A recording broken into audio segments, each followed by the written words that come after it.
साथीहरू, मेरो चाहिँ रातिको खाना बनिँदैछ। रातिको खानामा छ न्युटेलालाई फ्राई गरेको छु। पहिला तेलमा फ्राई गरेर फुलकोपीसँग मिसाएर बनाएको छु। फुलकोपी, आलु, टमेटो मिसाएर यसरी। रातिको चाहिँ हाम्रो यही छ खाना, दाल छ र फुलकोपी चाहिँ घरकै हुन्छ, त्यही कारण एकदम लतकलुतुक भइहाल्दो रहेछ। सिङ्गो एउटै पनि भएन, सब झुट्टा भयो। र रातिको चाहिँ हाम्रो खाना यस्तै छ।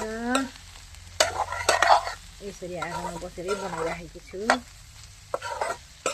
हस् त साथी हो, गुड नाइट सबैलाई।